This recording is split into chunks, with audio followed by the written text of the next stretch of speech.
My name is Lauren Mitchell. I'm 36 years old, and this is the story of how I stopped being my family's human ATM and started being a person again. I live in Denver now, in a one-bedroom apartment that I pay for with my own salary, no co-signers, no emergency transfers, no one else's name on the lease. But 2 years ago, I was sitting in a hospital gown with an IV in my arm and a heart monitor screaming at the nurse, while my mother left me a voicemail asking if I could send my brother another $5,000 just until Friday. That was the night everything finally snapped. The heart monitor started beeping faster the moment my phone lit up. I was in a curtained-off ER bay at Denver Health, wires attached to my chest, IV in the back of my hand, plastic hospital bracelet digging into my wrist. My body felt like it weighed 500 pounds, but my brain was still in project manager mode, mentally sorting through deadlines, Slack messages, and overdue invoices. Then my phone buzzed on the little rolling table. Mom. 3 missed calls. 1 voicemail. I stared at the screen while the nurse adjusted the blood pressure cuff around my arm. "Try to relax," she said in that calm, practiced voice. "Your numbers are coming down, but they're still high." "I'm fine," I lied. I probably just need some sleep." She gave me the look nurses give people who are very obviously not fine. "They don't bring fine people into the ER at 2 a.m. because they collapsed at their desk," she said gently. "I'll be back in a minute, okay? Just breathe."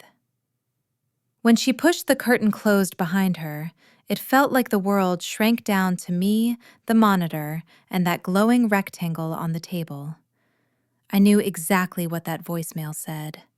Not the exact words, maybe, but the shape of it. I'd heard versions of it 100 times. "Lauren, honey, I hate to ask, but your brother really needs help. Sweetheart, if we don't make this payment, we'll lose the house. You're the only one we can count on." My finger hovered over the voicemail icon. If I listened, I knew what would happen.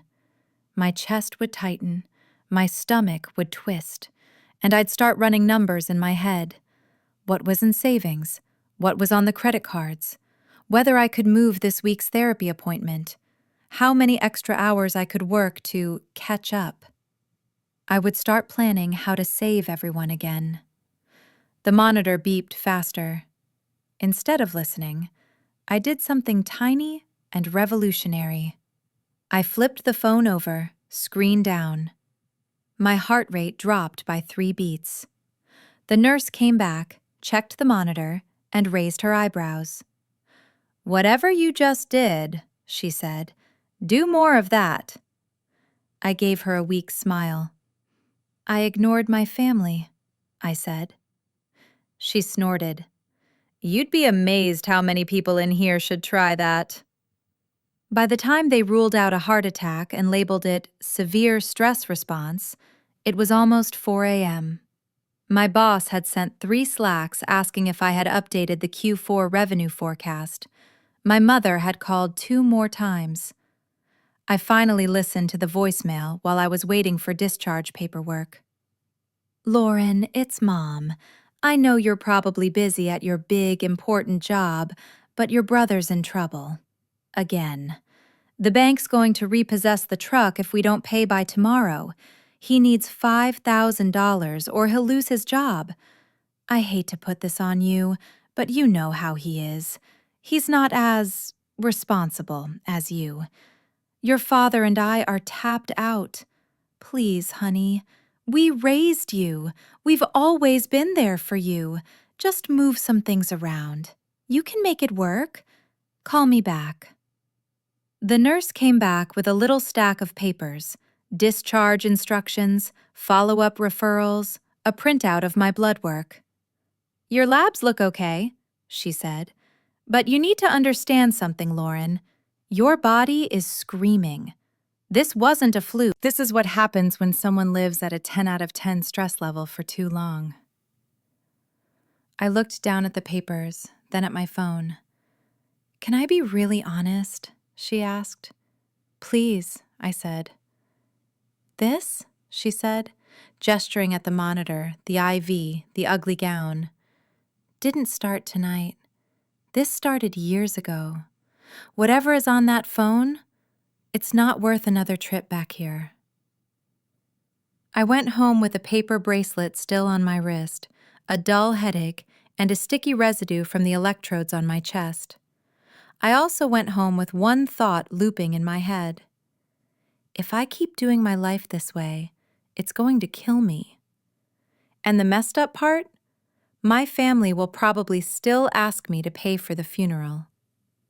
I grew up in a small town in Missouri, outside Kansas City, in a one-story ranch house with cracked linoleum floors and a permanent smell of fried chicken and cigarette smoke. My mother, Diane, worked nights as a nurse's aide at the county hospital. My father, Rick, bounced between construction jobs until he discovered pain pills and never really came back.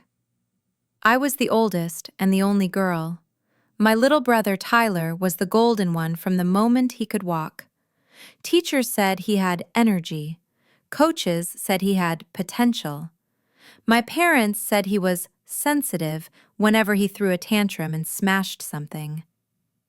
When I was 8, my dad lost his job again. I remember the exact moment the roles shifted. Mom came home from a double shift, still in her scrubs, dark circles under her eyes. She found me at the kitchen table with Tyler, helping him with his spelling words while dinner simmered on the stove. Dad was passed out on the couch. She stood there and looked at us for a long time. Finally, she put her hand on my shoulder. "You're my little rock, Lauren," she said. "I don't know what I'd do without you." I was 8. I didn't know that little rock really meant emotional spouse, third parent, household manager. I just knew she sounded tired and I wanted to help. So I did. I woke up early to pack Tyler's lunch. I made sure his jersey was washed before game days. I listened to my mom cry in the bathroom at 2 a.m. I learned how to read disconnection notices from the electric company and how to stretch a box of pasta into 3 meals. By high school, I was working 25 hours a week at the local grocery store, taking AP classes, and still making sure Tyler got to all his practices.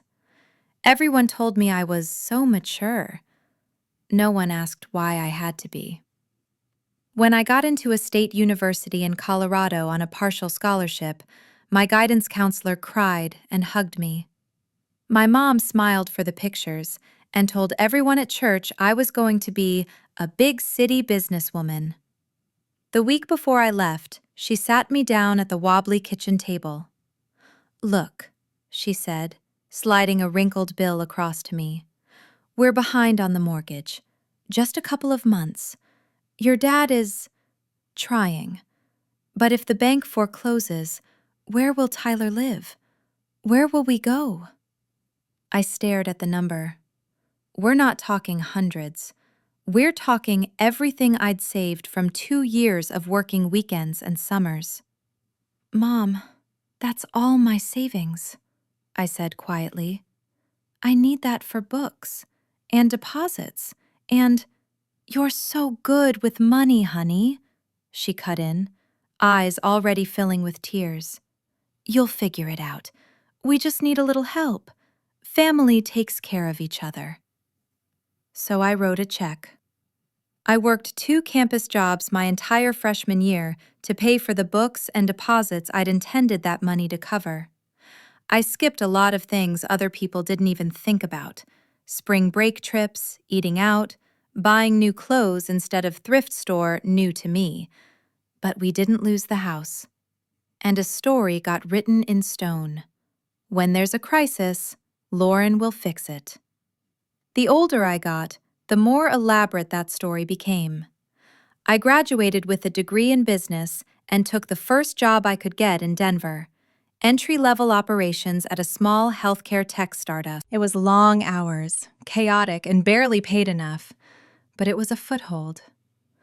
My parents celebrated by asking if I could help with Tyler's car insurance, just until he gets on his feet. He was 19. They called again when he wrecked that car. Then when he dropped out of community college. Then when the first hints of addiction and bad influences started showing up. "Just help him this once," Mom would say, every time. There is no such thing as just once with people who think your life is their safety net. Meanwhile, at work, my rock role followed me. I became the person everyone turned to when a project was on fire. I stayed late, came in early, and learned entire departments' workflows because my brain couldn't tolerate loose ends. My boss loved me. Not in a "here's a raise and a promotion" way. In a "great, I can dump everything on her and she'll never say no" way. By 30, I was the unofficial operations manager, mentoring new hires, smoothing over client issues, covering for my boss when he worked from home on Fridays. By 32, I'd paid for Tyler's second used truck after he totaled the first one, one round of court fees for a DUI that wasn't his fault, 3 months of my parents' overdue mortgage during COVID, my father's emergency dental surgery because his union insurance had lapsed, a residential rehab stay that my brother left after 9 days because those people didn't respect him. I made $92,000 a year by then. On paper, that sounds like a lot of money. It doesn't go as far when you're financially supporting 4 adults and you're the only one actually saving anyone. My friends in Denver started buying houses. I bought my parents' silence. Every time I tried to set a limit, Mom would get this wounded look. "We're not asking because we want to," she'd say. "We just have no one else."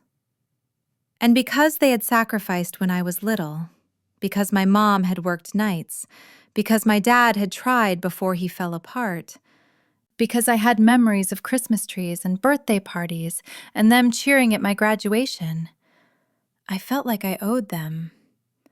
I confused love with debt. I don't remember when I stopped having hobbies. I do remember the first time someone called me selfish for saying no. The year I turned 34 was the year every single plate I was spinning started to wobble. At work, we got a new CEO. Young, charismatic, with a Stanford MBA and a wardrobe of expensive sneakers. He talked a lot about disruption and hustle culture and owning your outcomes. What that meant in practice? No more comp time, leaner teams, and a constant stream of 7 p.m. Slack messages. Our department lost 2 people in the first round of restructuring. Their work didn't disappear. It landed squarely on my desk. "You're just so capable," my boss said, like it was a compliment. At home, the calls from Missouri picked up speed. First, it was a small thing. Mom's car needed brakes. Then the water heater gave out. Then Tyler lost his job at the warehouse after a misunderstanding with his supervisor. "He's really trying this time," Mom said, voice trembling. "He just needs a little help to bridge the gap." The little help was $800. I sent it, even though my own savings account was back under $1,000. I told myself I'd rebuild it. Then my father ended up in the hospital with pancreatitis, then out again, then back in. "We can't keep up with these bills," Mom sobbed. "The collections people are calling. They're saying scary things. I can't do this without you." I took on a freelance side gig doing operations consulting for a small clinic to cover the new temporary payment plan I set up for their medical debt. My days became a blur. At 8 a.m., I was answering emails. At 10 p.m., I was still in spreadsheets. At midnight, I was on my laptop in bed, toggling between my own budget and my parents' bills, trying to find gaps. I started living in a constant state of low-level panic. I didn't notice how bad it had gotten until my friend Jenna said something at brunch. I'd canceled on her 3 weekends in a row. This time, she'd insisted on picking me up herself, so you can't back out. I threw on a sweater and dry shampooed my hair, feeling like I was wading through molasses. We were halfway through our avocado toast when my phone buzzed with a text from Mom. Mom, call me ASAP, emergency. My stomach dropped. I started to stand up. Hey, Jenna said, putting her hand over mine. You don't have to answer that right now. I do, actually, I snapped, louder than I meant to. Heads turned. Sorry, I just do. I went outside to call. Mom answered on the first ring, already crying. The emergency was that the cable company had shut off their service because she'd forgotten to pay the bill 2 months in a row. Aren't there late fees? I asked, trying to keep my voice even. Yes, Lauren. Do you want us to just sit here in the dark with no TV? She cried. We have nothing else. I don't think you understand how lonely it is here. I paid the bill online while she kept talking. When I came back inside, Jenna looked at my face, the way my shoulders drooped, the way my hands shook slightly. That wasn't a medical emergency, was it? She asked softly. No, I said. The cable got shut off. She stared at me. Lauren, she said, that's not normal. I laughed, but it came out sounding strange. They're my parents, I said, and my brother. What am I supposed to do? Just not help? Let them suffer? She hesitated. And what about you? She asked. Are you okay not being okay, as long as they have cable? I went home from brunch and opened my banking app. For the first time, I really looked. Over the previous 12 months, I had sent my family more than $18,000.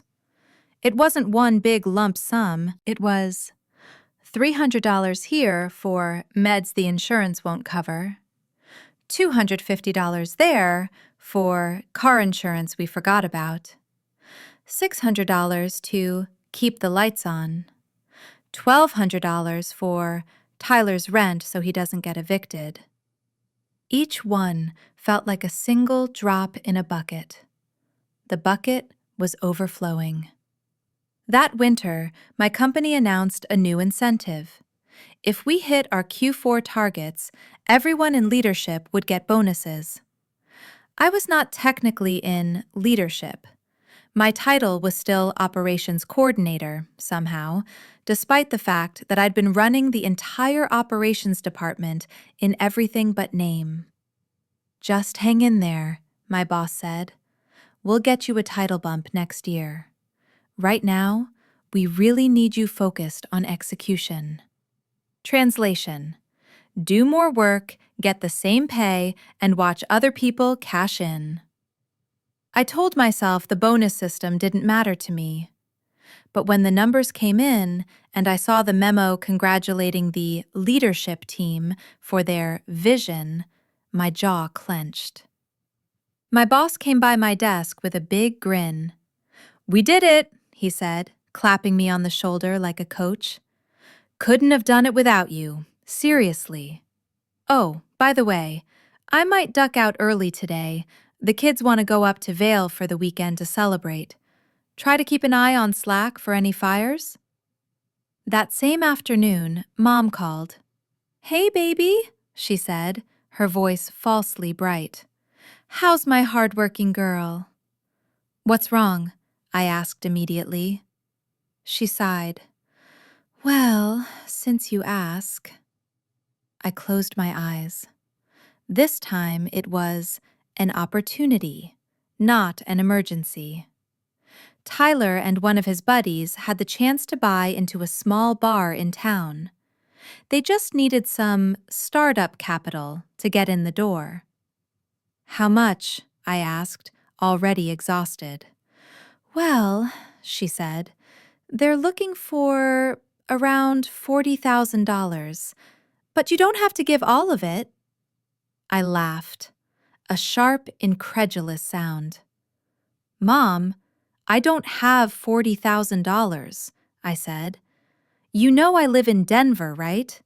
Have you seen housing prices here? I'm barely keeping up as it is." "Oh, stop being dramatic," she said. "You make good money. You just need to be smarter with it. And anyway, you have that retirement thing, don't you? Your 401 whatever. Can't you borrow against it?" I gripped the phone so hard my fingers hurt. "That's for my future," I said slowly. "For when I can't work anymore." "Well, what about your present?" she shot back. "What about your family's future? If this bar works out, your brother will finally have something. He'll be off your back. Isn't that what you want?" You know that feeling when someone smacks your open palm repeatedly in the same spot until the skin is raw? That's what this conversation felt like.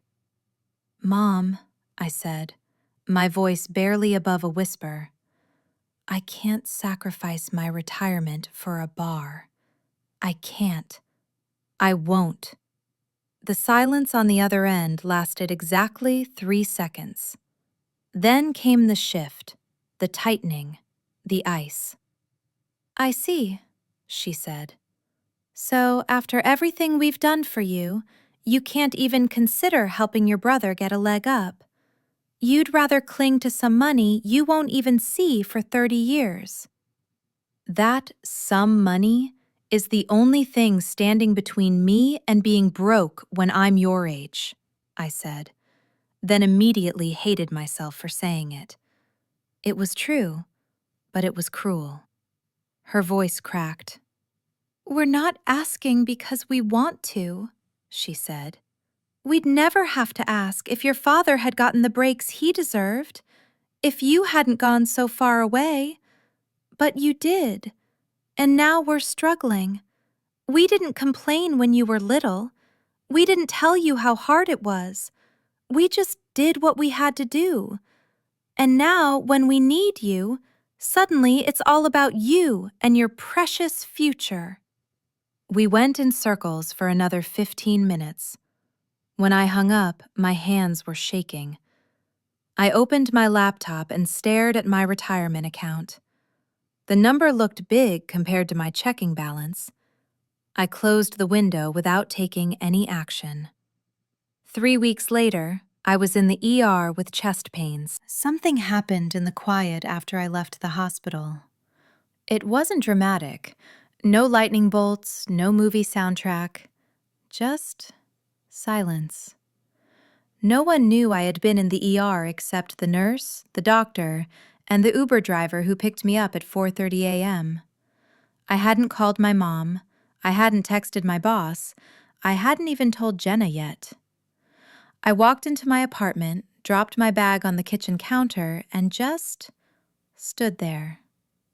The place was dark and messy in that high-functioning but barely holding on way. Half-folded laundry on the chair, dishes soaking in the sink, unopened mail stacked in a dangerously leaning pile. I'd been so busy putting out everyone else's fires that I'd stopped even pretending to take care of myself. I turned off my phone completely. Not do not disturb, not airplane mode, off. The apartment went from quiet to dead quiet. No buzz, no ping, no notifications lighting up the screen. I sat on the couch and stared at the blank TV. For the first time in years, there was no noise coming from outside my life. All that was left was the inside noise. You're ungrateful. You're selfish. You're abandoning your family. They need you. If you don't help, who will? I thought about the nurse in the ER. This didn't start tonight. This started years ago. I thought about the fact that if I had actually had a heart attack, my mother's voicemail would still have been about money. I thought about what might happen if I kept going like this for another 5 years, or 10, or 30. I would become my mother, exhausted, resentful, living in a constant state of barely surviving, waiting for someone to swoop in and save me. Only there would be no Lauren for me to call. The next day, I did something I'd been threatening to do for a year. I called a therapist. The woman on the other end had a calm voice and an office on the second floor of a brick building near downtown. I specialize in adult children of emotionally immature parents, she said, if that resonates at all. I let out a short, broken laugh. Yeah, I said. That resonates. The earliest appointment she had was the following Tuesday at 5 p.m. Between the ER visit and the therapy appointment, I went through my week like a ghost. I answered emails. I sat on Zoom calls. I nodded while my boss laid out a new stretch goal that meant more work with no extra pay. I forwarded invoices, updated spreadsheets, and stayed late to fix a mess someone else had made. But something had shifted. I wasn't just living inside the stress anymore. I was watching it from a half step back. At therapy, I sat on a gray couch with a box of tissues next to me and tried to compress my entire life story into 50 minutes. My therapist, her name was Andrea, listened without interrupting much. When I finished, she looked at me for a long moment. "Lauren," she said, "no one should be carrying what you're carrying, and definitely not alone." I felt my eyes burn. "But they're my family," I said, hearing the familiar defensiveness creep in. "Isn't that what you're supposed to do? Take care of each other?" She nodded slowly. "Healthy families support each other," she said. "What you're describing is something different. There's a term for it: parentification. You've been in the parent role since you were a child. Emotionally, financially, logistically." I tried the word out in my mind. Parentification. "Your mother has made you her emotional spouse," Andrea continued. "Your parents treat you like their retirement plan. Your brother sees you as a backup generator for his bad decisions. They all benefit from you never asking, 'What about me?'" I stared at the floor. "And what about work?" she added. "You've created the same role there, hyper-responsible, carrying everyone else's load, hoping someone will see your value and rescue you with a promotion or recognition." That hit a nerve. "I'm just good at what I do," I said weakly. "I'm sure you are," she said. "But you've also learned to confuse self-sacrifice with love and competence with self-erasure. The question I want you to start asking yourself is this: what would happen if I stopped being the safety net?" I thought about it. "My family would fall apart," I said immediately. She tilted her head. "Maybe," she said. "Or maybe they'd finally be forced to face their own choices. You can't know for sure, but I can tell you one thing with 100% certainty." "What?" I asked. "If nothing changes," she said, "your body will keep escalating the alarms. Eventually, it will make the choice for you." On the drive home, I cried the entire way. Not the pretty single tear kind of crying, the ugly, heaving, gasping kind. I pulled into my parking spot with a pounding headache and a wet shirt. Then I wiped my face, took a deep breath, and opened the Notes app on my phone. At the top, I wrote one sentence: I am allowed to stop being the family safety net. Underneath, I listed every single thing I was currently paying for that wasn't mine. The list was long. At the very bottom, I wrote, I don't know what this new life looks like yet, but if I keep going like this, I know how the old one ends.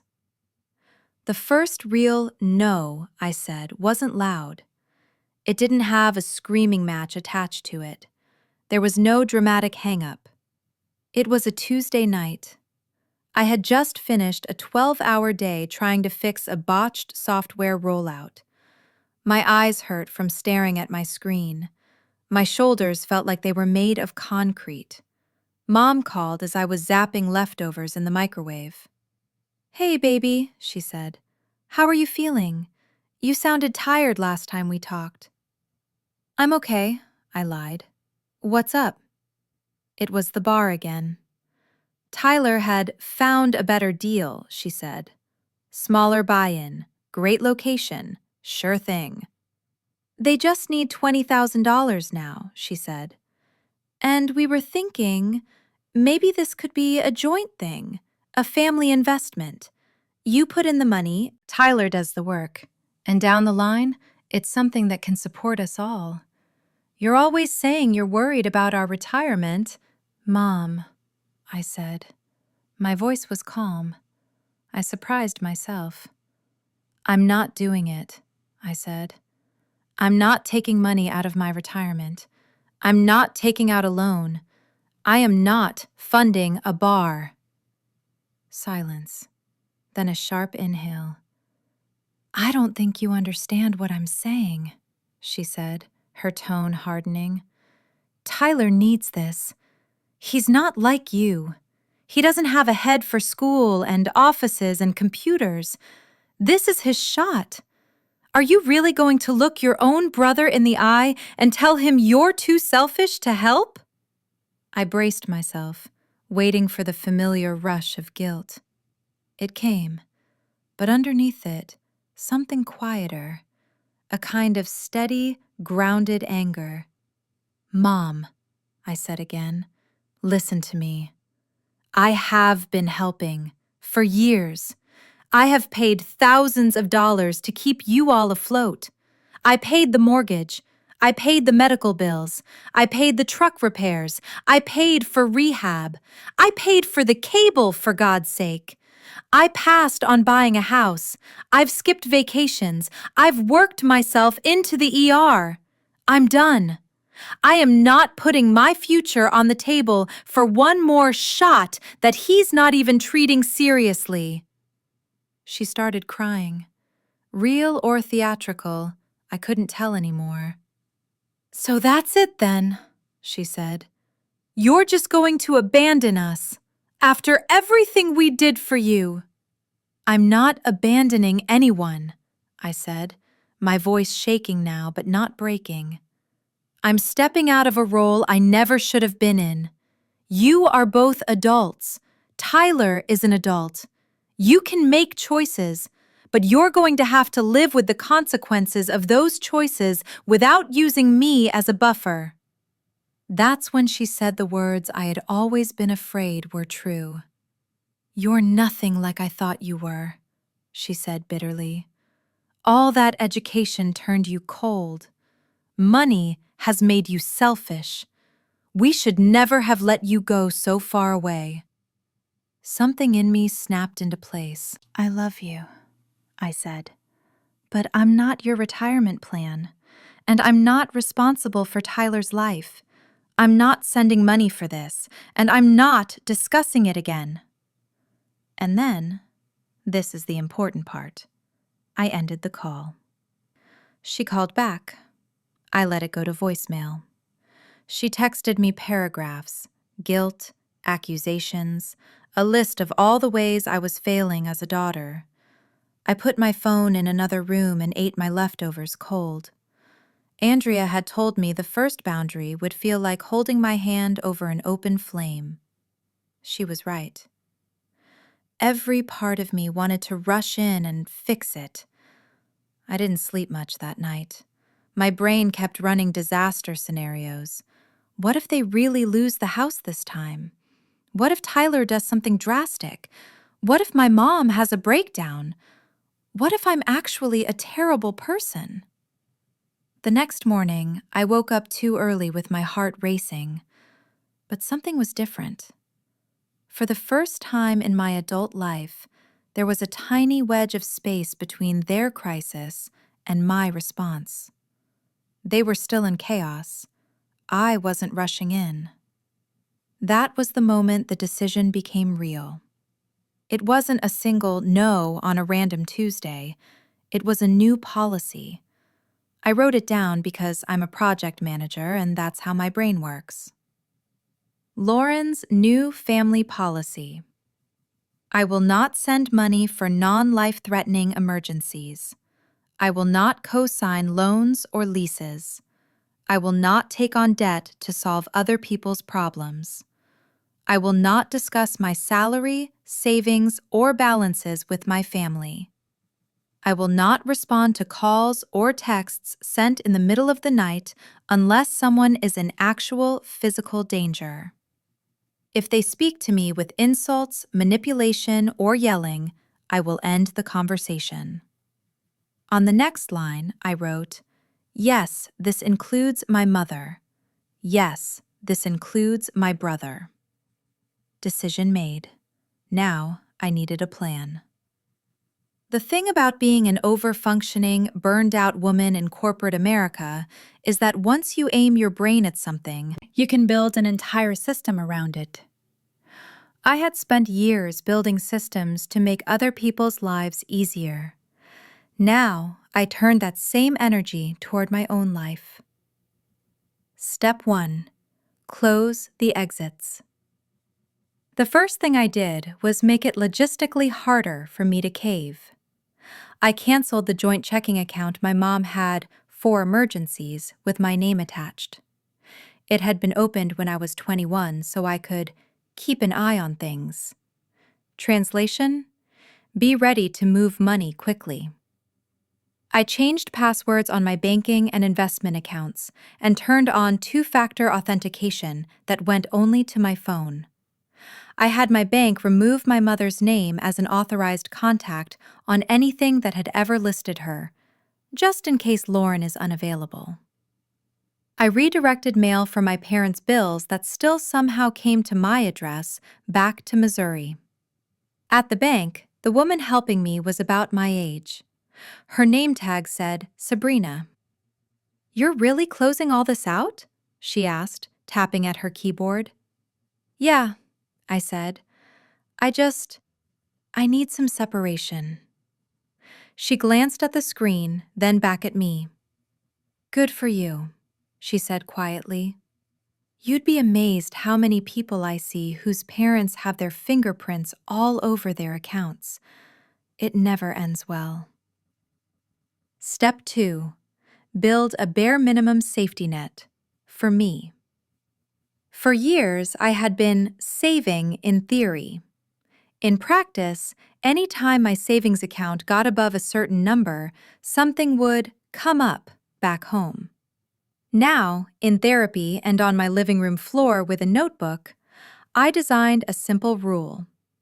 My emergency fund is for my emergencies, no one else's.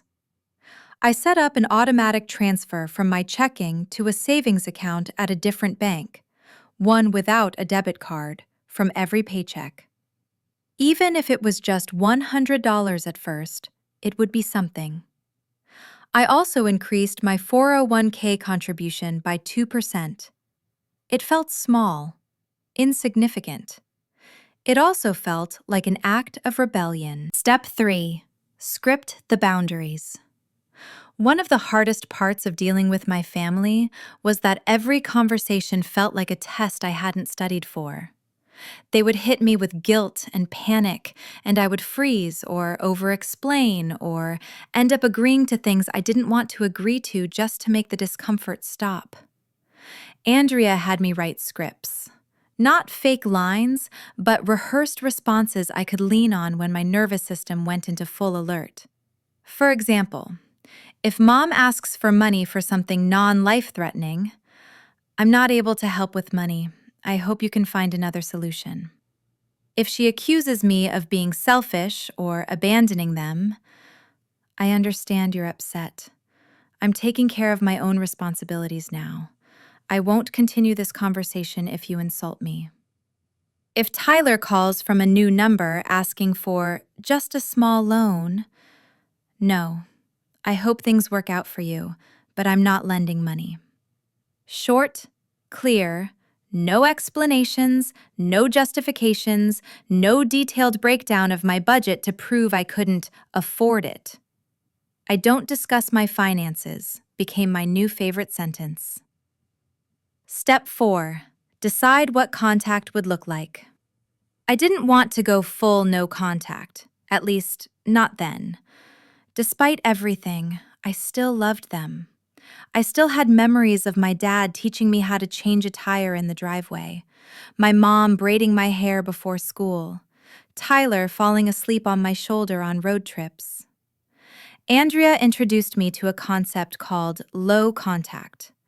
It meant limiting phone calls to certain days or times, not engaging in daily emotional dumping, being intentional about what topics I discussed, leaving or ending conversations if they became abusive or manipulative.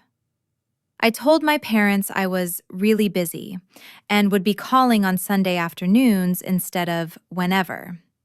They hated it. I stuck to it.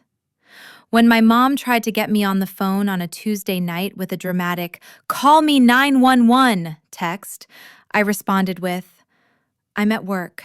I'll check in Sunday." It turned out the 911 was that they'd had a fight with the neighbor. Step 5. Look hard at work. Once I started untangling from my family, I could finally see how deeply I was entangled at work, too. I was staying late because I had internalized the idea that being needed was the same as being valuable. I was saying yes to every deadline because my worth was tied to being the dependable one. Andrea asked me a brutal question. If this company laid you off tomorrow, would it send you a thank you card? Or would you be a bullet point in a memo? I knew the answer. So I started making changes there, too. I requested a meeting with my boss. I've been operating at a manager level for at least 2 years, I said, hands shaking slightly under the table. I'd like to discuss a title and compensation adjustment that reflects that. He did the usual dance. Budget cycles, timing. We value you so much. You're such a team player. I hear you, I said. I also know what the market pays for my role. I've put together a list of my responsibilities and projects I've led. I'd like to see a plan within the next month, or I'll need to start exploring other opportunities. His eyes widened. The Lauren he knew would have said, "Oh, it's fine, whenever," and then worked through the weekend. "This is a lot," he said. "Let me talk to HR." "Great," I said. "I'll follow up in 2 weeks." I walked out of that meeting buzzing. Not because I thought he'd actually deliver, though part of me hoped, but because I'd drawn a line. I quietly updated my resume. I reached out to old colleagues on LinkedIn. I applied to 3 jobs at companies with reputations for not expecting people to sell their souls for health insurance. It felt like defecting from a cult. Step 6. Tell someone the truth. Jenna was the first friend I told everything.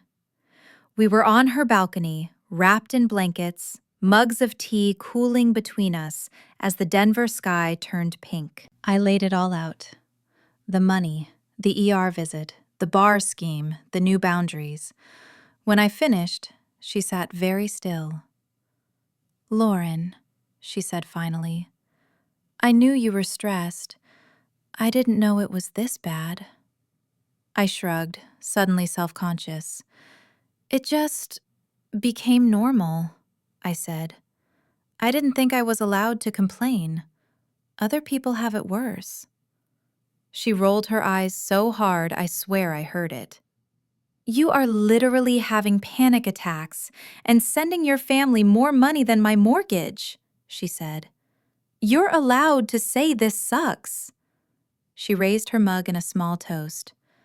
To your new life, she said. Your money is your money. Your peace is your peace. And your brother's bar can go to hell. We clinked mugs. For the first time, the idea that my life could actually change felt real. Not magical, not easy, but possible. Here's what most stories leave out. When you stop rescuing people who are used to you rescuing them, they don't suddenly say, "Wow, thank you for teaching me to be independent." They usually get worse before they get better, if they get better at all. The family meltdown. It took about 2 months for the full-scale meltdown to hit.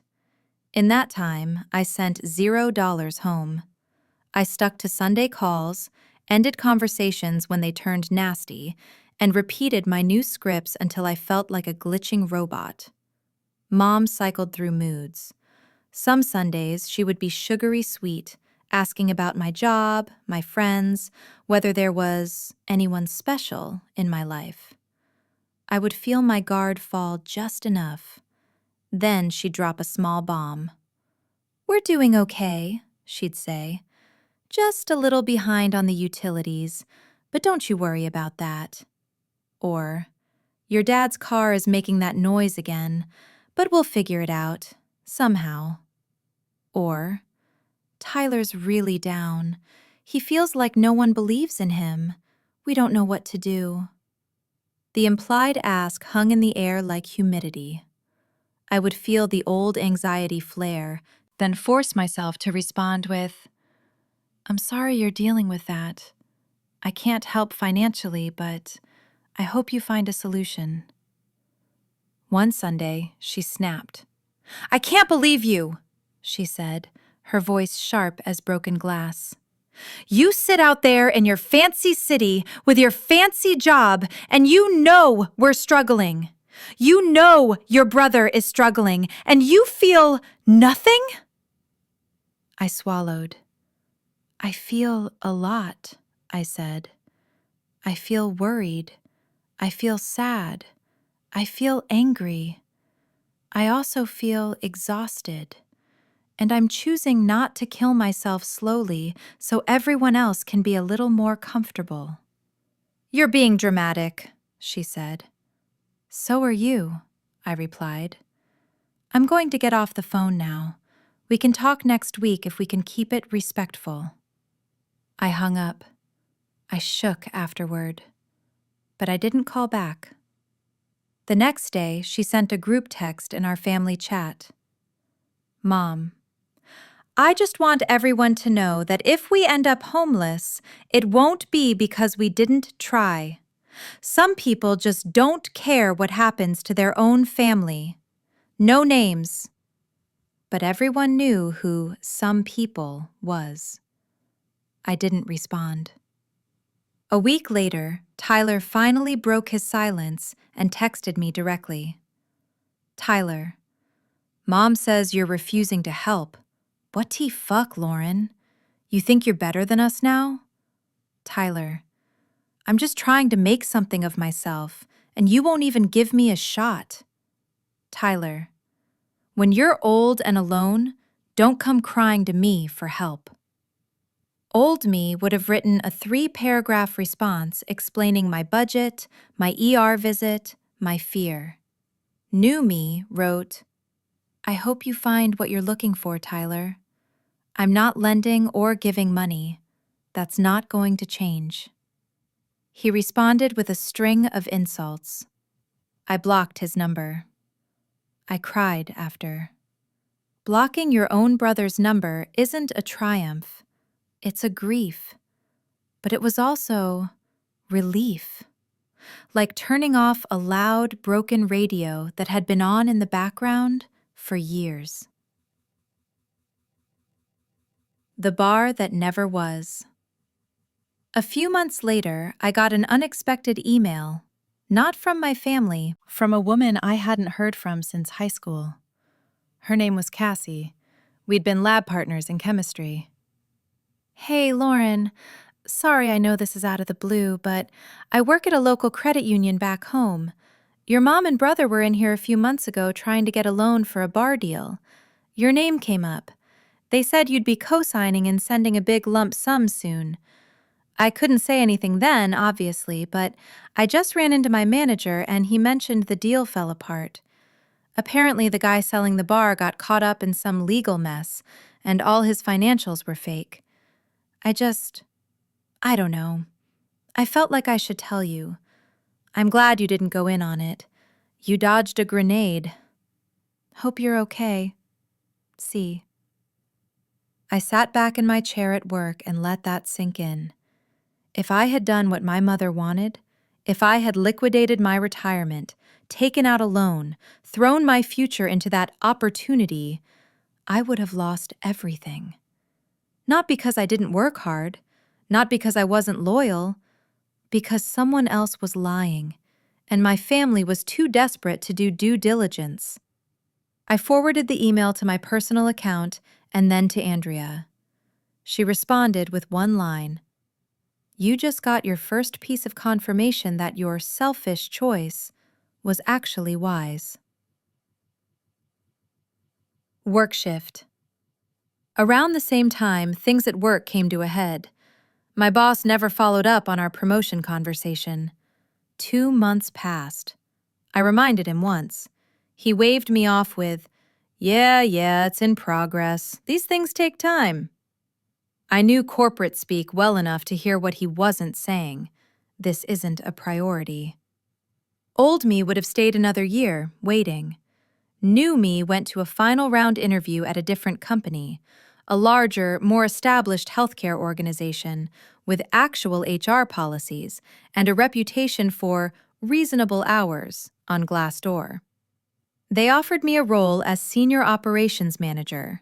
Title bump, 15% salary increase, better benefits, clear boundaries around work hours. When I handed in my notice, my boss went pale. "You can't leave," he said. "You're too valuable."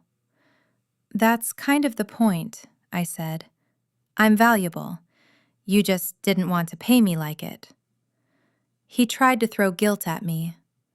"What about the team? What about the projects you're in the middle of? It's going to be chaos if you walk out now." I thought of my mother saying, "We have no one else." I took a deep breath. "I've given this company 6 years," I said. "I've done everything asked and more. I'm giving you 3 weeks' notice and documenting my processes. That's more than most places get. What happens after I leave is not my responsibility." His mouth opened, then closed. He tried to counteroffer. More money, same title, vague promises of future growth. I said no. The day I walked out with my little box of desk plants and personal mugs, I felt light. Scared, but light. The consequences. About a year into my new job and my new boundaries, my mother called me on a Sunday and actually asked how I was without immediately segueing into a crisis. "So, how's the new place?" she asked awkwardly. "You mean Denver?" I teased gently. "Same as always. But I did move apartments. Smaller place, closer to work. I like it a lot." We talked about mundane things, the weather, a show we both watched, something funny my coworker's kid had said. Then she sighed. "Your father's been working part-time at the Home Depot," she said. "That's good," I said carefully. "I'm glad he found something." "It's hard on him," she said. He's not used to being on his feet all day anymore. But with the hospital bills and everything, we didn't really have a choice. They cut off one of the cards. The mortgage company doesn't play around. And, well, your brother moved back in." There was a tone in her voice I hadn't heard before. Not the usual, "poor us," more like weary acceptance. I didn't rush in. I didn't say, "Do you need help?" or "I can send something." I said, "That sounds really hard. I'm sorry." "I know you are," she said, and her voice cracked in a way that made my throat tighten. "I know you think we're mad at you, but, well, we made a lot of choices thinking you'd always be there to, I don't know, save us. That wasn't fair to you." It wasn't an apology. Not exactly. But it was the closest thing I'd ever gotten. "I love you," I said. "I always will. I just can't live my life like that anymore." "I know," she said quietly. "I don't understand it all, but I see you're happier." I looked around my small apartment, at the plant I hadn't killed yet, at the stack of library books on the coffee table, at the candle that smelled like cedar and orange flickering softly in the corner. "I am," I said. Tyler never apologized. He unblocked me on social media eventually, enough to watch my stories without liking them. Last I heard, he was working at a different warehouse and still talking about big plans, but he hadn't called to ask for money in over a year. Maybe he found another safety net. Maybe he hit a bottom without me. Either way, I didn't know. And for the first time in my life, I was okay not knowing. 2 years after the ER, my life doesn't look like a movie. It looks ordinary, which, for someone who used to live in constant crisis, feels like a miracle. I wake up around 7 most mornings without an alarm. I make coffee, sit at my small kitchen table, and watch the light change on the buildings across from me. My job is still busy. It's healthcare. Nothing is ever truly calm, but I log off most days by 5:30. When my new coworkers email me at 9 p.m., I answer the next morning, and no one calls me lazy. I go to therapy twice a month instead of every week now, not because everything is perfect, because I have tools. I have a real emergency fund now, 3 months of living expenses sitting in an account I barely look at. Knowing it's there changes how I breathe. I bought a used Subaru outright last year. The title has one name on it: mine. My relationship with my family is complicated. I still call on Sundays. Sometimes the calls are good. Sometimes they're rocky. My mother has mostly stopped asking for money. When she slips, I gently remind her of my boundary. My father stays mostly quiet on the calls, which is pretty on brand for him. Occasionally, he'll tell me about a weird customer at Home Depot, and we'll both laugh. I haven't seen my childhood house in person in years, but my mom sends me pictures when she plants new flowers. I don't know if they'll ever fully understand why I stepped back. I don't need them to. Because here is what I finally learned. You can love people deeply and also say, "I will not destroy myself for you." Those two things are not mutually additional. If anything, my love is cleaner now, less tangled up in resentment and fear. I've started quietly talking about all this online. Nothing dramatic, just anonymous posts in forums for adult children of dysfunctional families, occasional TikToks about why saying no to your mom isn't evil. The comments are full of women who sound like me. I thought I was the only one paying my parents' rent while they called me selfish. My brother has totaled 3 cars in my name. I went to the ER too. I thought it was a heart attack. It was stress. Women in their late 20s, 30s, 40s. Women who work full-time jobs and still feel like they're failing because they can't magically fix their parents' marriages, their siblings' addictions, and the federal student loan system. If you're reading this and some part of you is whispering, "Oh my God, that's me," here's what I want you to hear. You are not selfish for wanting a life of your own. You are not cruel for wanting your paycheck to benefit you. You are not ungrateful for refusing to be a human shield between other adults and the consequences of their choices. You are not a bad daughter because you don't want to die of stress at 40. My life is smaller than it might have been if I'd kept saying yes. I don't have the big house yet, or the Instagram perfect vacations. What I have instead? 8 hours of sleep most nights. A savings account with my name on it and no one else's. Friends who know they can call me for emotional support, not financial bailouts. A body that isn't constantly screaming for help.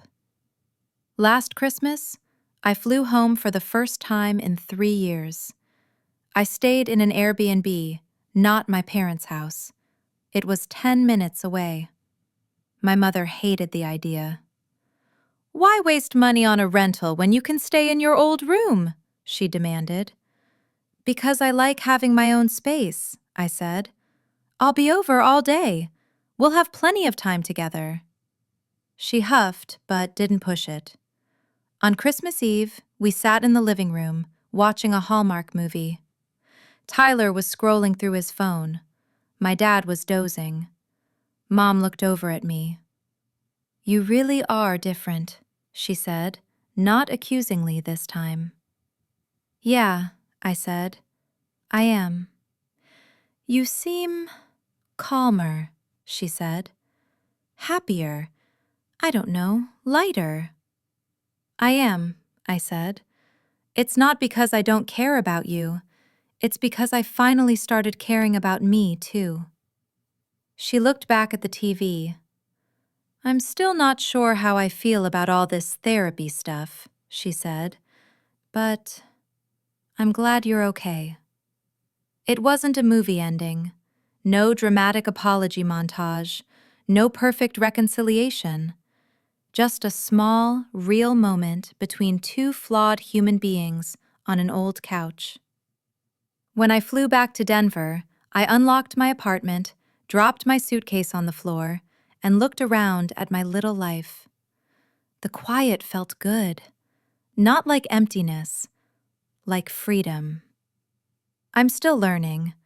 I still have days when guilt knocks on my door, and I have to resist the urge to throw money and time at problems that aren't mine. But I also have days when I catch myself laughing at something stupid on TikTok or dancing in my kitchen while I cook dinner for myself and myself alone, and I think, this is what it feels like to belong to myself. If you're a woman who has been made to feel like your job is to hold everyone else's life together, you are allowed to lay some of those pieces down. The people who truly love you will learn to stand on their own feet. The ones who only loved you for what you could give them, they were never really holding you anyway. My name is Lauren Mitchell. I used to be my family's safety net. Now, I'm just a woman in Denver with a good job, a decent therapist, a growing savings account, and a life that finally belongs to me. And for the first time in my entire existence, that is more than enough.